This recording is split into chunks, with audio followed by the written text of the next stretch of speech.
Welcome to Mr. Thorpe's revision of GCSE Philosophy and Ethics, Unit B602, Good and Evil.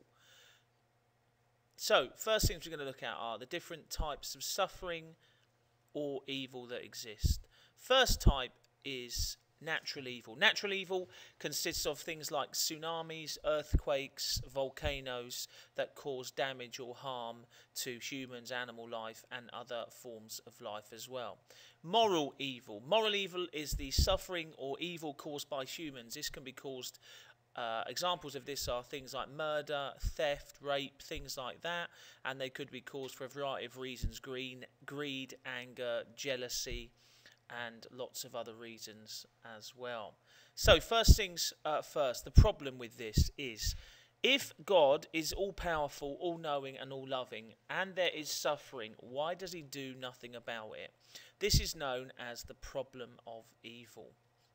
So a response would be, if you are not a believer in God, then your response will simply be, God does not exist. The fact that evil exists, how can you have an all-powerful, all-knowing and all-loving God if evil is in the world? You can't, therefore God does not exist. And if you are someone who believes that, you think that evil is simply done out of greed or selfish choices, moral evil that is. It may be a result of bad upbringing or even an effect of being psychologically damaged. So evil exists for reasons other than it being linked to God or anything to do with a supernatural or spiritual reason.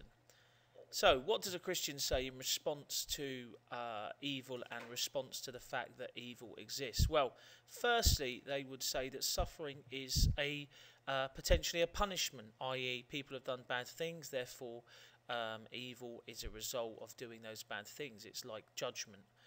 Secondly, it could be considered a test. Job, individual in the Bible, was tested by God. He hadn't done anything wrong, but his faith was tested and he came through that test as well. And thirdly, it's part of God's plan, which means that actually ultimately only God knows what the outcome is, and the outcome has to be better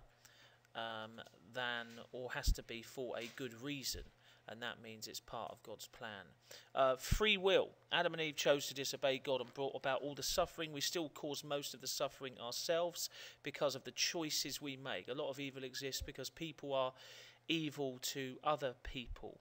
So, where does evil come from? Well, Christians do not all think the devil is a real being.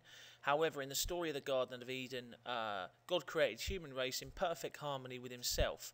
The devil appears as a snake and tempts Adam and Eve to disobey God. This leads to evil and death entering human beings and the natural world.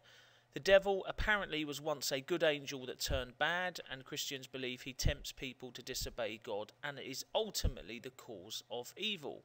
Now, it's important to remember that not all Christians think the devil is a real being, that some think he's just a symbol or a metaphor that represents evil.